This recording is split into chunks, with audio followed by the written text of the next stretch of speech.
first speaker is Dr. Savio Meyase. He holds 2 PhDs, one on morphological phonological analysis of Tenyi, done at the English and Foreign Languages University of Hyderabad, and then a second PhD, which he completed in 2020 from the University of Leipzig, where he worked on tonal representation in complex tone languages, also focusing on Tenyi. He is currently a BA Newton International Fellow at the University of York. He's travelled widely in the UK, so many of you will know him and will know his research. He's published a book on Tenyi tone and interaction with morphology, as well as articles in journals such as Phonology, Glossa, and Journal of Linguistics. We're absolutely delighted to have Savio as our first speaker, and I'll give the floor to you.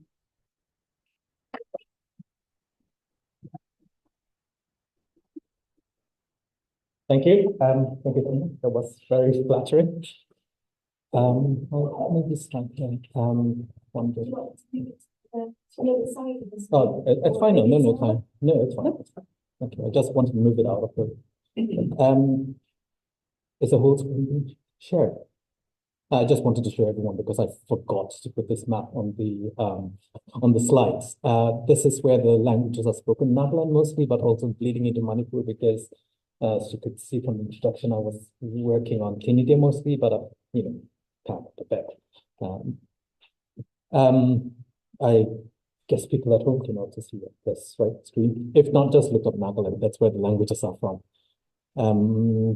Right. All right. So the topic I chose was synchronic and diachronic complex tone in endangered Tenyi languages, not Tenyi. So Tenyi is a broader group. Since, like I said, I've tried expanding. So since I'm talking about synchronic, diachronic tone, I'll divide the talk into the synchronic first and then the diachronic first. They are, I won't say loosely, but not very tightly connected. But I'll be talking about tones especially only in 2 languages for today, and I'll be discussing about tone representation and tone features. Unfortunately, we don't talk a lot about tone and linguistics from what I've observed, and all these discussions don't get a lot of input, I have to admit, but hopefully someone can share more light today, and that's what I'm trying to do as well. The project I have is documentation of complex tone systems in endangered tribal languages of Nagaland, Northeast India, but not specifically Nagaland. But all these languages are so-called Naga languages, but that's a bit of a political name.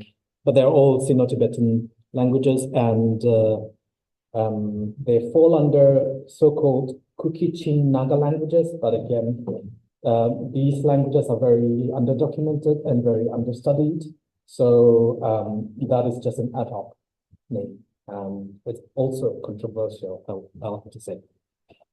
Basically, I'm studying the tones. It's a very loose title, I would say. I'm just exploring the tones and the connections of these languages. They're all endangered languages, unfortunately, and they're getting more and more endangered because of the situation there. The fact is that English only is the official languages, and by the time we are the age of 4, we're sent into a school where the medium is English. So, everyone is almost a native speaker of English to some degree. These are the languages I'm focusing on the project, but today I'll only be focusing on 1 and 4, Tenyi and Sopfoma. I've done a bit on Tenyi, but Sopfoma is rather new for me as well. So both of these languages have around 100 to 200,000 speakers. They're both vulnerable, which is not the worst case scenario, but endangered, according to UNESCO.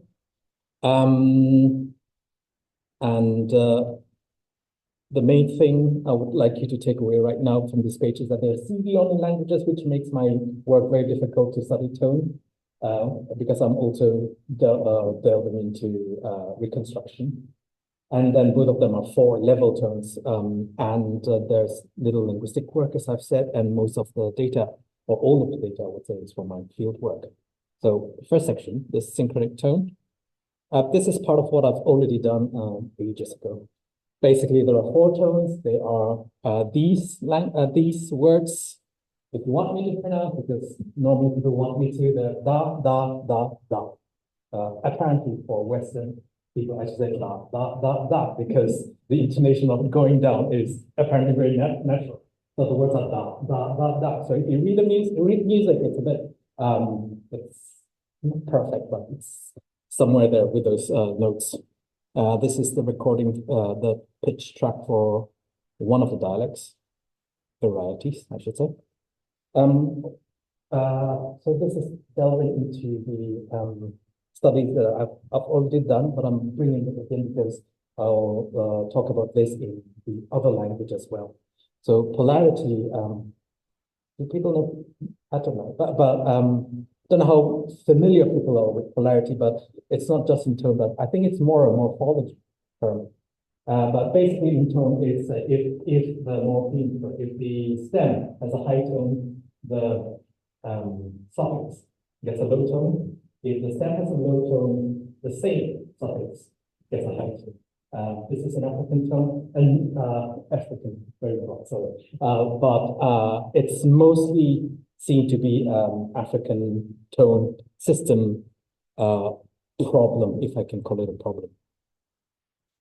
Phenomenon is the right word. So, but again, it's rare, but it's found here and there in Africa, which is, well, a big region, sporadically.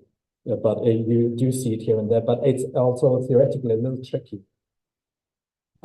It's usually seen in languages with 2 tones and usually described to be African. There's only maybe one example of a Brazilian tone language, Munduruku or something. I don't know how to pronounce that, sorry. But this is what tone polarity is in Tenyi. The 2 higher tones give a low suffix, and the 2 lower tones give a mid, which is higher. So the crisscross is basically what you want to see for polarity in this case. And my study was that the polarity is subpolar polarity, subtone polarity. The polarity is in the features of tone, which also brings up the problem where people argue that tones cannot be featurized. But then my argument then was that tones should be featurized, just like vowels and consonants.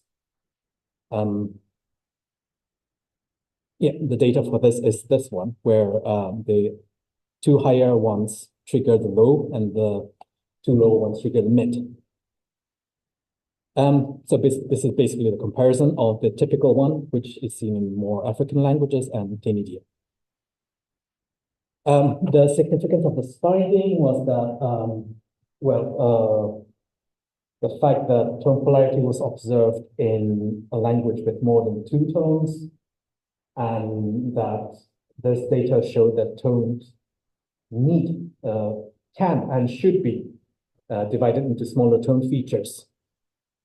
Yeah, if you want more, please read my paper in 2021. But I'll try to focus on this. So this is the representation that I use. Mostly when it comes to tone representation, people usually go to more than representation, which is just features, no autosegmental representation. It has 4 features. Basically, plus upper, minus upper, plus higher, always, and minus raise. But instead, I've only used 2 features, H and L. These aren't higher rated. H and L, and you start with an H here if it's on the higher tonal register, tonal space, and then you have an L if it's on the lower tonal register. And you put an H there if it's a higher one in the tonal space, and the lower, and an L for the lower one in the lower spaces. And then you get 4 distinctive tone features, tones featurally represented. Distinctly, sorry. I think I won't go into this detail, but this is basically how I work those out the tone polarity system. These are for the lower 2, and that's for The higher two here, I used OCP of that green object, and this is a standard default L insertion, but I'll skip that for now. Just ask me if you need anything, if you want to know more about that. I'll go to the new data that I have. This is small. Someone has it, and I've some work. So these are the four tones. Again, they're all level tones. Although. I'm just making a fool of myself. I feel like, but those are the four tones. And yeah, to be fair, this is not my mother tongue, so I don't even know if I'm pronouncing the tones correctly. But from at least from the data that I have, they're all level tones, and even this person says they're all level tones. So here we have a different pattern, and but again, two of them have the same suffix, and another two have the other suffix. And there again is a crisscross of this, and if you just ignore high-ended for now, there is some sort of polarity you can see. This is actually a large short, so there's a high and low switch, so on the same suffix. This all stems from the assumption that the suffix is insufficiently represented. They're either empty or the representation is empty in some feature. And my analysis for this is that the suffix itself has no features on it, but it takes the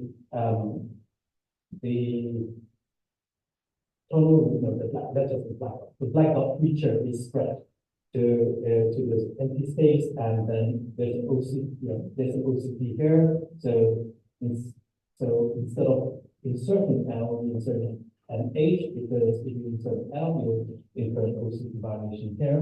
Same thing up there. If you put an H there, then an OCP. So, but yeah, this explains all the A, B, C, D, all data.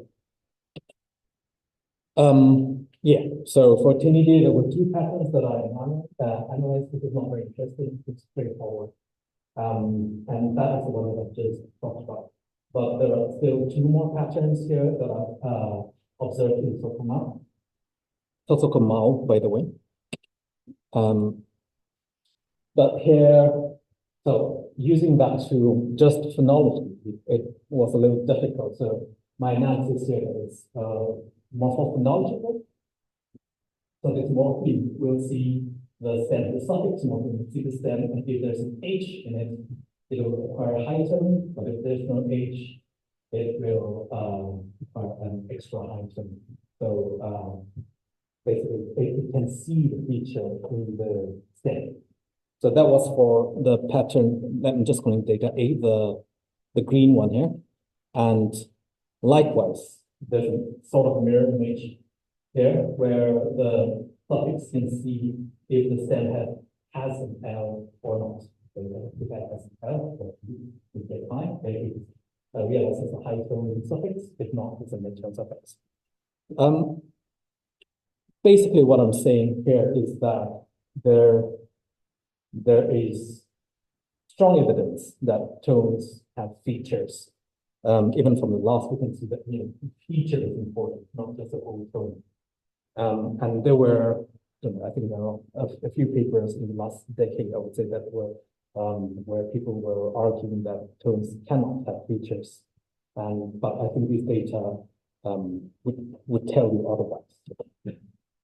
So yeah, basically that's the type of tones studied. This is a conclusion of the first part. In general typology of lesser known languages. There's new tone polarity patterns, even in Sofoma. Yeah, outside Africa and all that. But I would say the main takeaway is that tone, to me at least, the most important bit is that tones have features and they do need features.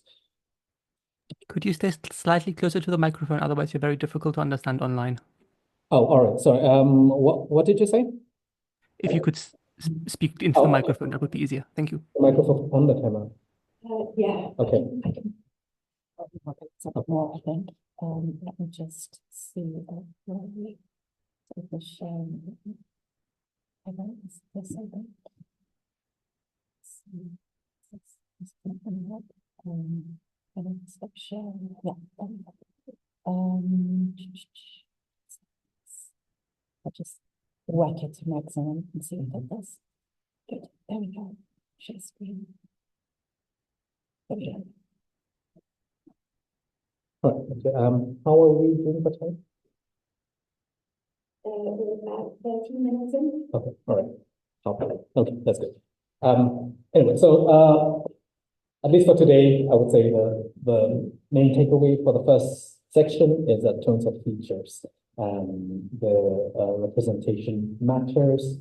And for the next session, the important bit will be the fact that the features, the higher and lower register tone features. The fact that that happens is important. Now what has happened to now? All right. So to the second section, I'll be talking about the tones.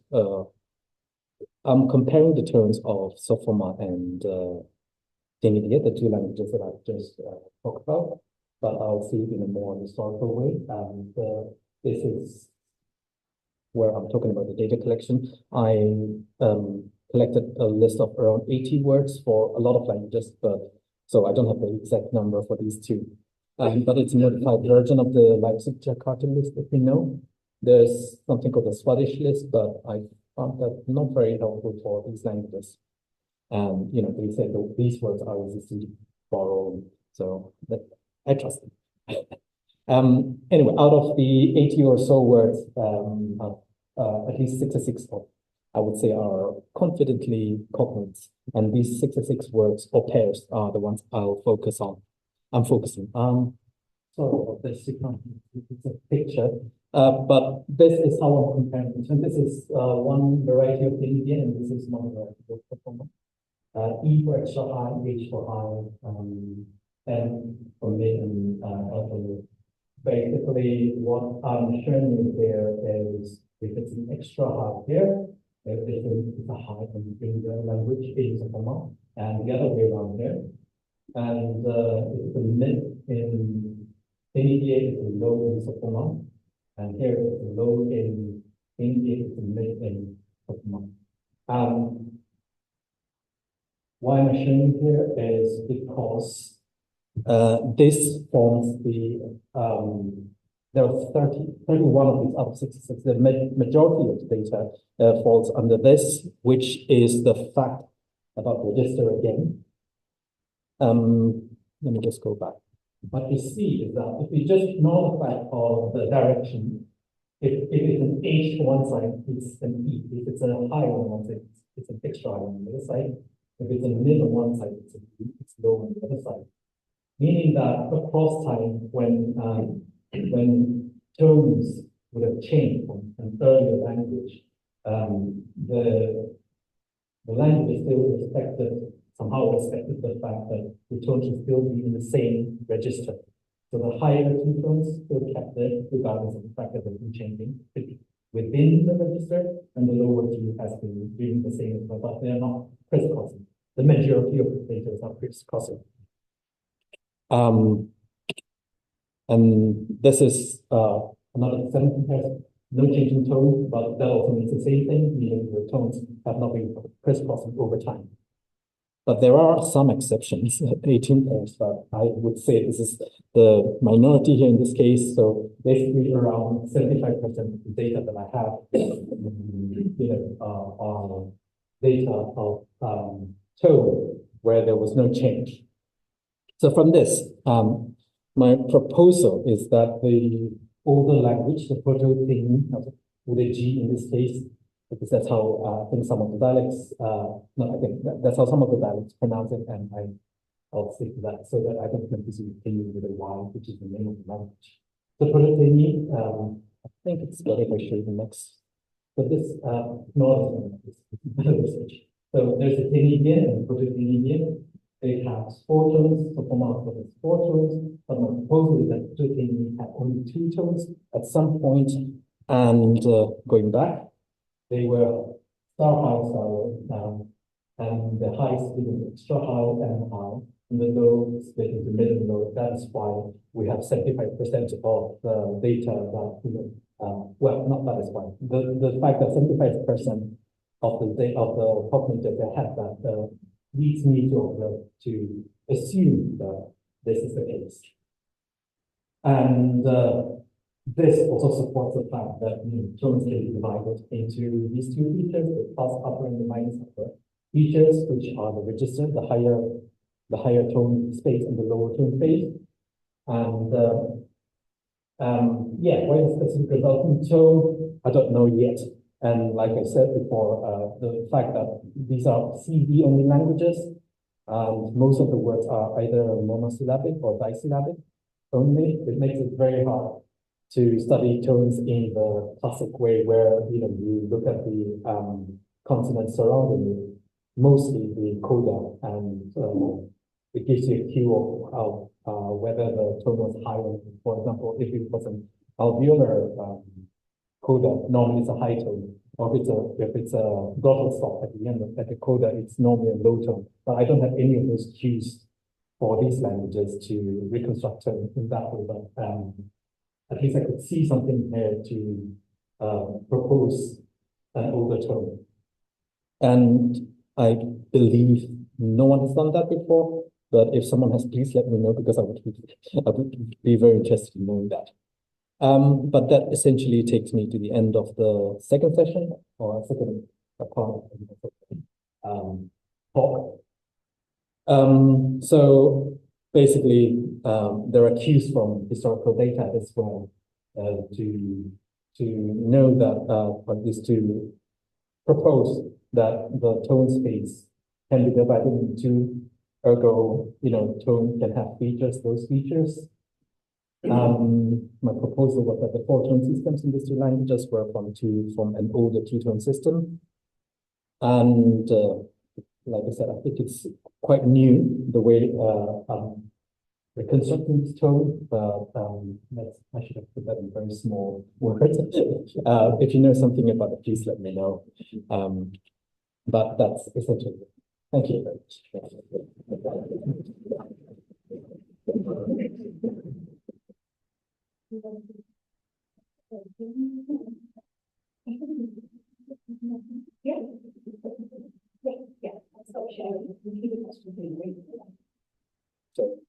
very much. This was a wonderful talk. Really, really interesting. Thank you. There's a little bit of questions and comments. I think it might be good if we have questions and comments after each talk, and then we have a private discussion. Anybody wants to raise anything, comment anything?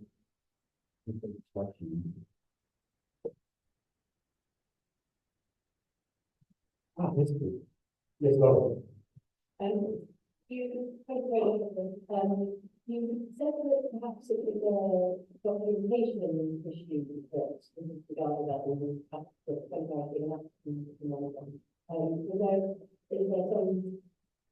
is there specific reasons of that you think we can address, or you think just in general it's feeling?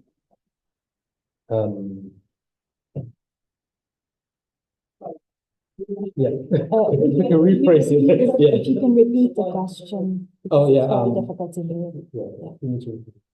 Could you even put comments up as well? But my question is about, could you just expand basically on what you said about the documentation issue? Whether that's if it's not so widespread enough languages, or it is very widespread elsewhere. Right. Okay. So for the benefit of the people in Zoom, the question is it a documentation issue whether polarity is seen as more African? Right. I would say yes. No, I would say yes. But maybe even in the real world, that's the case, but we don't know yet, again, because of the lack of documentation. The fact is that most tone studies, almost all, I would say 90%, if you cut out Chinese, 97% of tone studies are in African languages.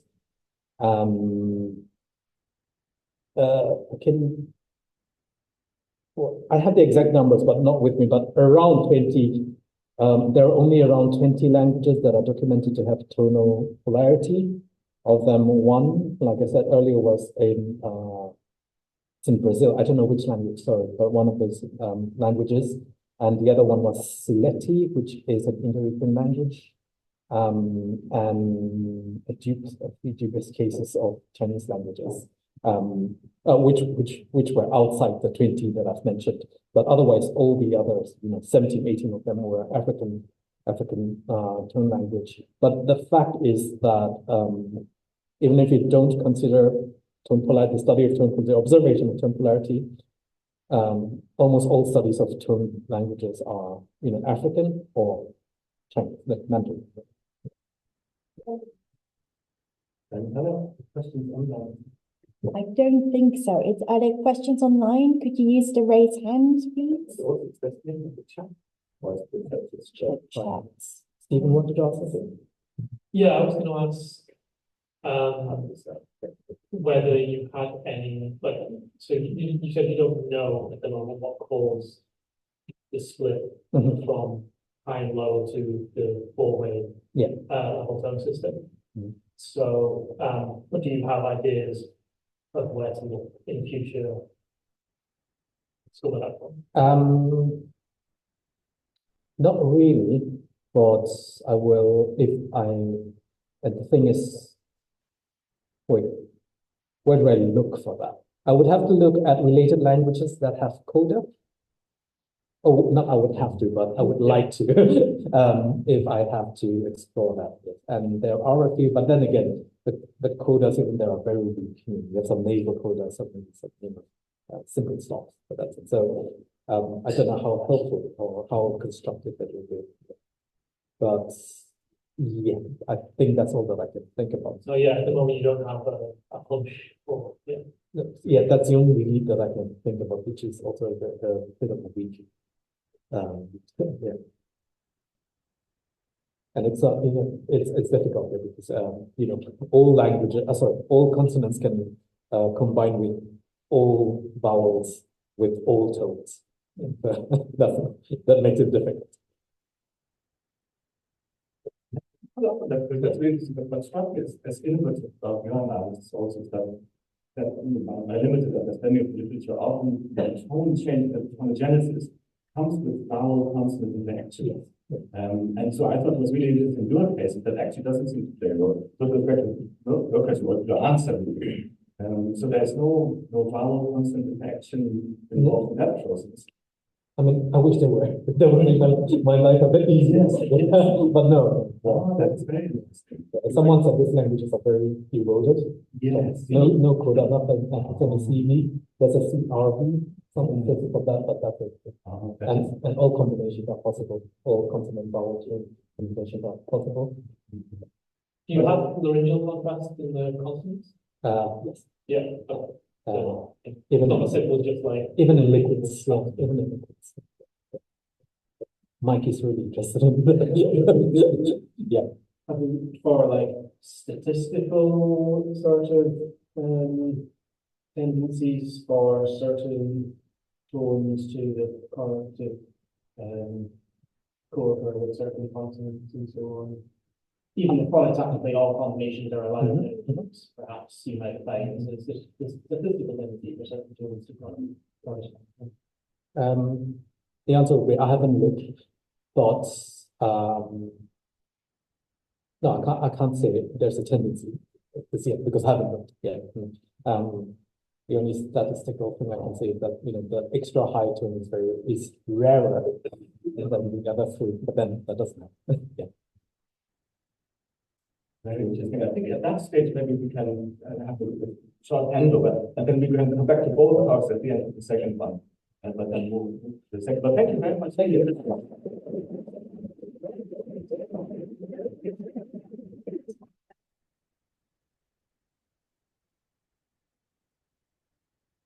So I'll do a very brief introduction of our second speaker. Our speaker is Suharwardy, who's currently a PhD student at Manchester, funded by the AHRC DWC BTP. Well, to give the shout out of my brownie points that way.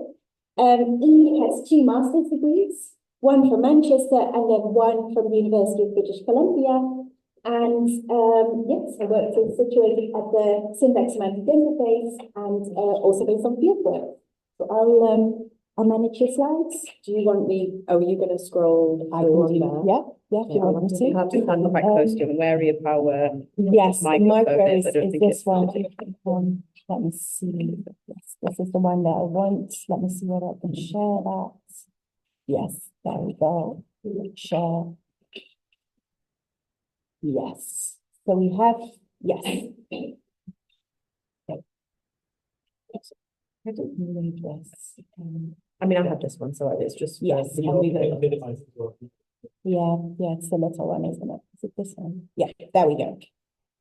Okay, so yes. Thank you. Okay, so I'm going to be talking about comparison constructions today, and they've been really quite a significant part of the linguistic research in the area of syntax and semantics for the past 50 or so years, really. Kind of started particularly in the early 70s with, with Breslin's work. And as you might expect, this earlier literature did focus on English, and then as time's gone on, kind of focus on other Indo-European languages, German, Spanish, for example. But then really in the past few years, there's been a significant change and there's been a growing body of cross-linguistic literature that has looked kind of outside of the Indo-European family. And what this body of literature has done is really expanded the empirical picture significantly. It's given us a much greater understanding of how comparison works generally across different languages, and then also kind of highlighted key points of variation that we find in the way languages express comparison. So the inventory of comparison constructions that a language may make use of is vast. So superlatives, equatives, comparatives, all examples of comparison constructions. So you can imagine all of those constructions and all the literature that focuses on each one is quite overwhelming. So for the sake of today, I'm going to look at a specific question within a certain construction. And so that would be the syntactic nature of the standard in the comparative. So the comparative kind of has a schematic structure as in 1A, at least for English. And then kind of what I'm really focused on here is whether the material that follows the standard marker, so than in English, whether or not that's phrasal or clausal. And that can really be reduced to the difference between 1B and 1C. So 1B is a phrasal comparative. John is older than Laura, has a DP standard, whereas 1C is a clausal one. John is older than Laura is, and like I expect you have a CP as a standard. I'm going to present the empirical picture from Malay using original fieldwork data. My findings suggest that in adjectival and nominal comparatives, Malay is restricted to phrasal standards, but in adverbial cases, clausal standards are possible. So, of course, that means that you need to be able to understand these different types of comparatives. So I've illustrated them for you in 2. So 2A is an adjectival case. John's older than Laura. Here we're comparing 2 individuals and the extent to which they possess a certain gradable property, which here is old. Nominal comparative is something like 2B. John owns more video games than Laura, so we're comparing the amount of video games John owns and the amount of video games Laura owns. And then finally, you have these adverbial cases in 2C. Tom swam faster than Richie, for example, where we're comparing 2 events, so here 2 swimming events, and how fast each of them were. So in English, as I hope you can tell from the way I've done these examples, you could have a phrasal or clausal standard for any of these. And then what I'm saying for Malay is in the adjectival nominal cases, it's restricted to a phrasal one, whereas in the adverbial, you could have either conceivably. What I hope to kind of put across with this topic in this presentation, though, is that comparison constructions provide a really great instance where languages take syntactically distinct pathways to achieve the same meaning. So this happens kind of within the same language as in 1B and C, where they effectively mean the same, but their underlying syntactic representation is very different. But it also can be the case across languages. So as I'll show you in a little while, there are cases where English may typically use a clausal standard. In Malay, you'll have to have a phrasal paraphrase. And so again, they'll look very different syntactically, but the expressive power in both languages is still the same. So to preview the rest of the talk, I will give you the background in the next section. I want to paint out a cross-linguistic picture. So what do we know about the syntactic nature of the standard across languages at the moment? I'll then present the view from Malay. So I'll introduce you to the language, show you how the comparative as a construction works, And then I'm going to go through 4 robust diagnostics that people use in the literature to determine clausal and phrasal standards, 2 clausal ones, 2 phrasal ones. And then I'll wrap up that section by looking at a kind of a different type of comparative, but the data there kind of ties in very nicely with what else goes in this section. Then when I conclude, I'll obviously bring the results of the diagnostics together, but then I also want to reflect on the fact that they are perhaps a bit limiting on their own. So as you will see, they focus on adjectival and nominal comparatives. That's just kind of the way these diagnostics work. But if you were to stop just there, you wouldn't necessarily get the whole picture. And then in the case of Malay, when you actually do bring in the adverbial ones, it seems that then the whole landscape changes slightly and actually have variation within the same language, within this language. Okay, so the cross-linguistic picture, I'll start with English. So as I've said, both phrasal and clausal standards are available in the comparative. All these examples in C and 3 are really just to kind of show you the expressive power. The crucial part is that A and B are both phrasal standards. So you've seen A already, John's older than Laura, Laura's a DP. In 3B, Laura is taller than 5 foot. Again, it's a phrasal standard, but you have this kind of degree phrase measure 5 foot.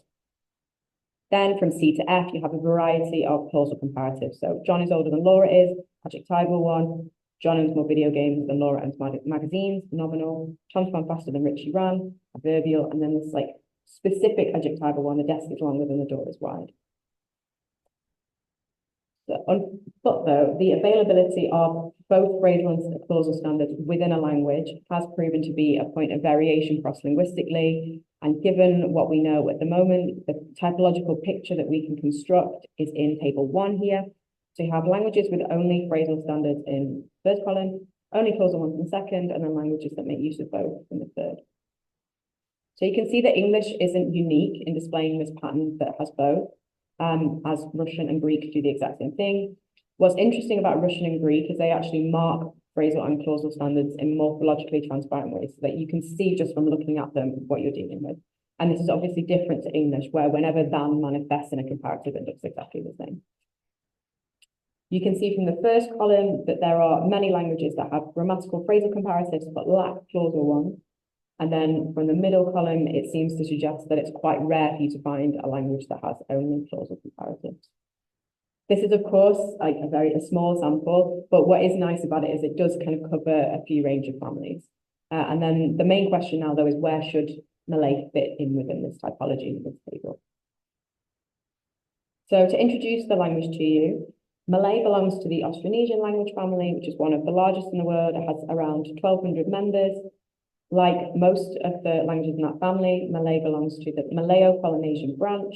And then within Malayo-Polynesian, Malay belongs to the Malayic subgroup, which contains Malay proper and then many varieties of Malay.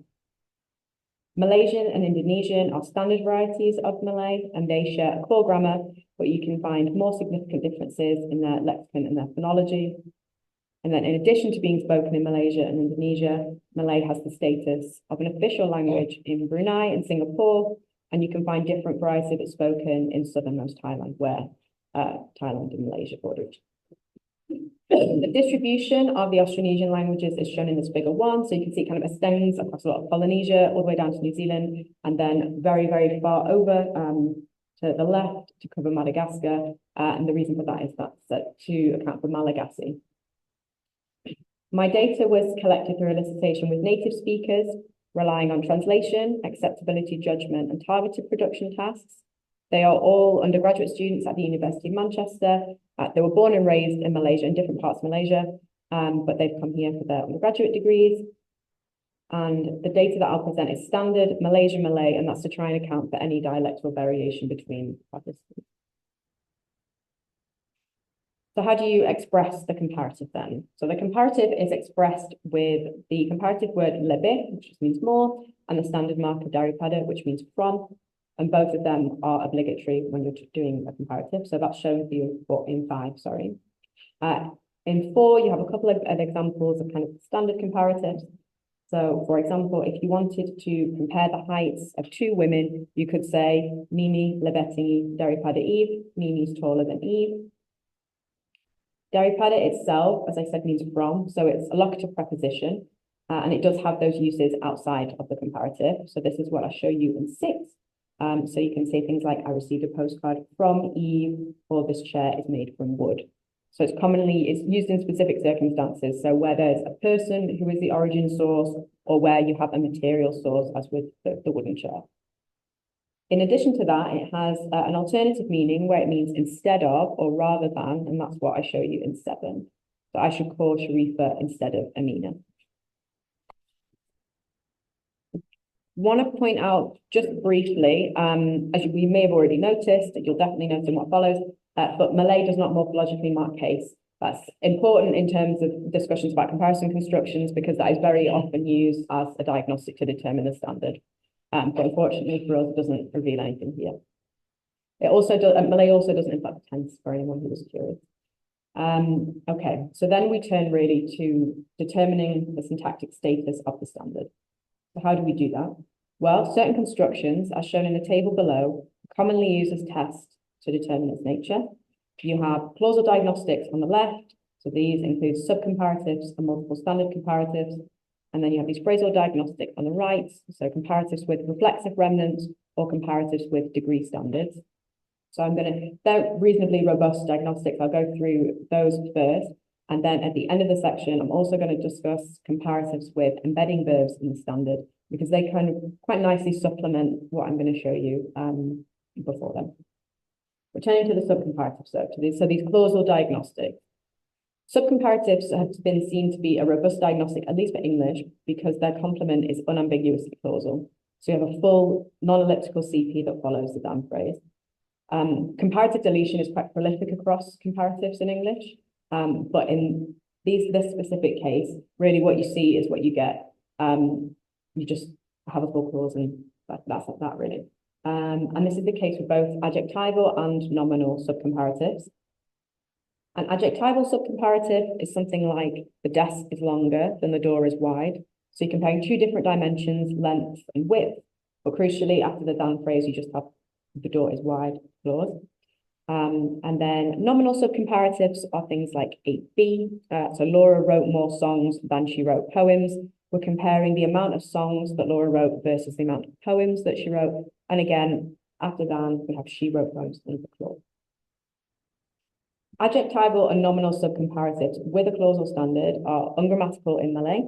The relevant meaning has to be conveyed using a phrasal paraphrase, and so I've indicated this to you in the translations, really in the B cases is what you're looking at here.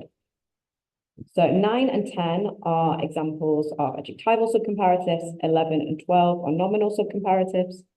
If we take 9 in more detail, so when I was listing this, there was essentially a picture of a creek and a handful of trees around it. I had an arrow pointing to a specific tree. And I said, imagine it fell over, you'd be able to stand on it and walk across the creek without getting wet. And in English, you could describe that scenario by saying the tree is longer than the creek is wide. That's ungrammatical in Malay, as indicated in 9c. Instead, you'd say something like the tree is longer than the width of the creek, or the tree's length is greater than the width of the creek. But crucially, what follows daripada for the standard marker is a possessive DP. So possession in Malay isn't marked by anything morphologically, you just have constituent, it's just the order of the constituents. Now, if we turn to 11, to a nominal case, the strategy is slightly different. The same kind of thing is going on. So you have this context where there's 2 housemates. One of them is really hungry and at home, and she only has apples in her house, so she's forced to eat these apples. She has 4. Siti, her housemate, then goes shopping and she buys many things. Amongst them are 2 mangoes. So, sorry, this is onto the next line, this particular translation. So in English, you would be able to say, Amina ate more apples than Siti bought mangoes. As you can see in 11c, that's ungrammatical.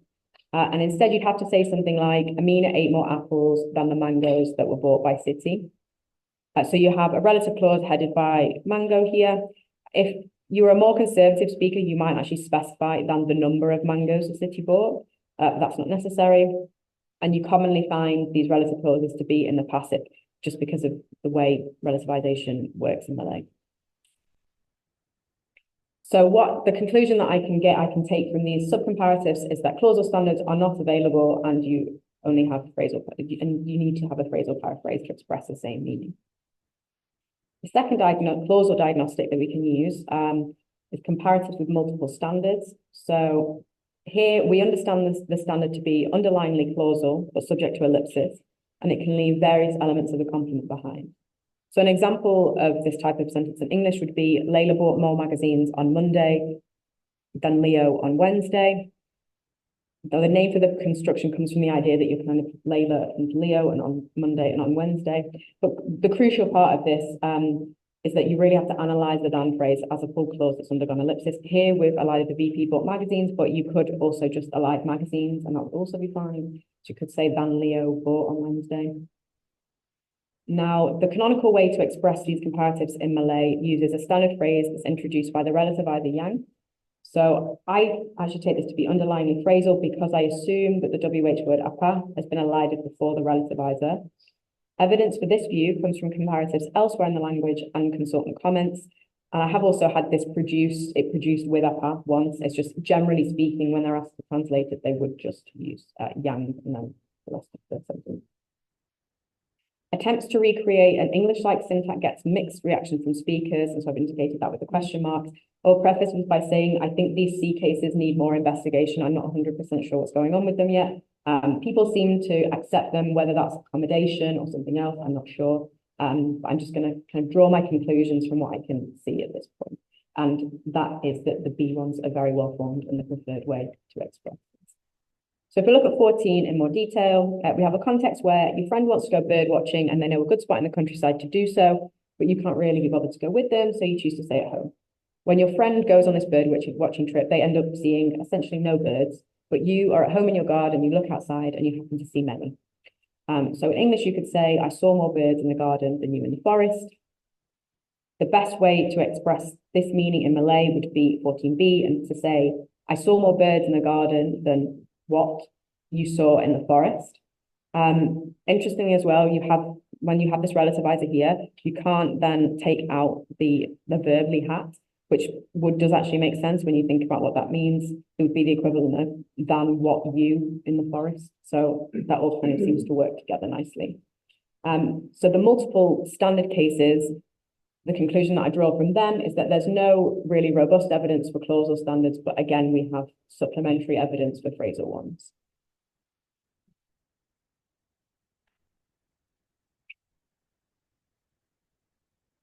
So then we move on to the phrasal diagnostics here. So there's two of these, and the way that the kind of rationale behind them is quite similar in both cases. So the first is the availability of comparatives with reflexive remnants in the standard. And so we can kind of look at 16 to explain this. So if you take 16a, no one's taller than himself, you have the reflexive himself, and it's bound by the associate no one. The reason that this is fine is because the entire comparative, if you take that standard to be phrasal, the entire comparative is the binding domain for the reflexive. If you then assume that the standard phrase is actually a clause, as in B, no one is taller than himself is, that then becomes the binding domain for the reflexive, but there's nothing in there to bind it. No one isn't in that domain, so it can't do that.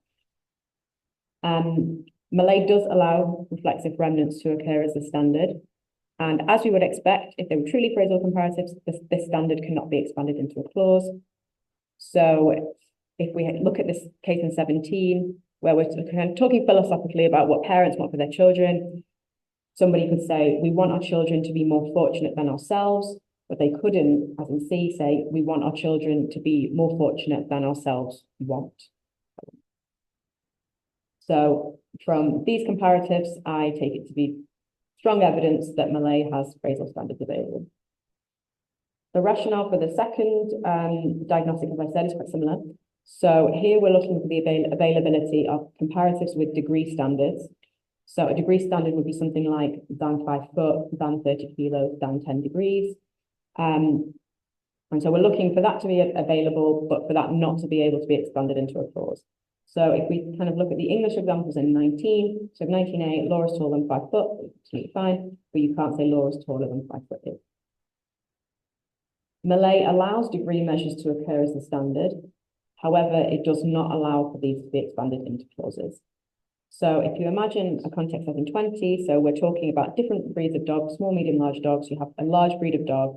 You could describe that by saying Eve's dog is heavier than 30 kilos. but you couldn't say Eve's dog is heavier than 30 kilos is. So again, these comparatives with degree standards seem to indicate that phrasal standards are available, which is really kind of what we've grown to expect at this point. Now, what I would like to talk about in this last little section are comparatives with embedding verbs in the standards. So these are sometimes used as additional indicators to see whether clausal standards are available. These are comparatives as in 22, so something like the weather is worse than I expected. Now in Malay, these standards are introduced by the WH word apa and the relativizer yang, which can be elided. So you can elide apa and yang, or you can just elide apa. Additionally, for verbs like sangka, expect, you can express this standard as a possessive DP, as in C.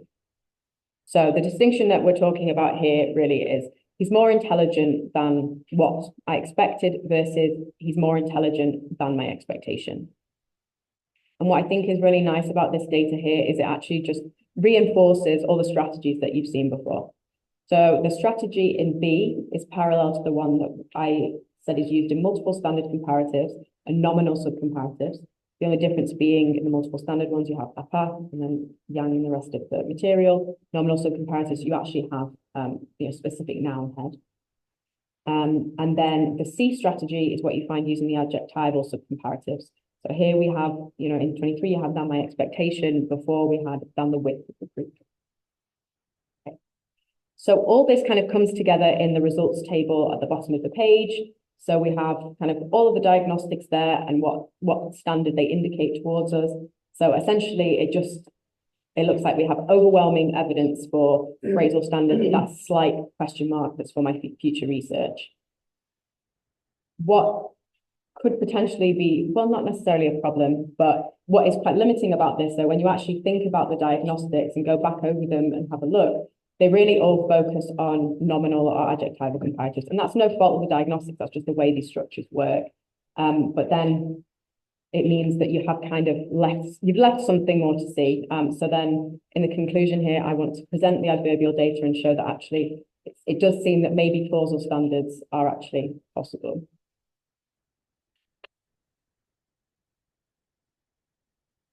So, to conclude, there is strong evidence for phrasal standards from comparatives with reflexive remnants, degree standards, and embedding verbs. Data from subcomparatives in particular suggests that clausal standards are not available because you need a phrasal paraphrase to convey this meaning. However, this conclusion may only account for the adjectival and nominal cases, as in adverbial comparatives, Malay does appear to make use of clausal standards. You'll notice I don't think there hasn't been an adverbial comparative as yet. And these, as I said, are the kind of the event comparing ones. So you have in 25, I run faster than I walk. So a running event, a walking event, how fast they both were. Or City dances better than she paints, where we have a dancing event, a painting event, and how skillful City was in each of these. Interestingly, you really do need to have two different verbs in order to get the clauses here. If you repeat the same verb, then generally it's very dispreferred. If you try to have I run faster than she ran, you'd really just get I run faster than her. But I take all of this really to say that there's a lot more work to be done on the syntax of comparative standards in Malay. And then I think what's really interesting about it is that it shows us that we might find variation within a single language. So when I started the talk, it was kind of a big picture of, oh, well, in English, we have both standards. In this language, maybe we only have one. But then if this pattern is true, and I hope to verify it in future work soon, if this actually is true, then within a single language, we have this phrasal clausal variation. Which I think is just very nice and just adds to the whole complexity of the topic in general. And yeah, that's all I had for today. So thank you for listening.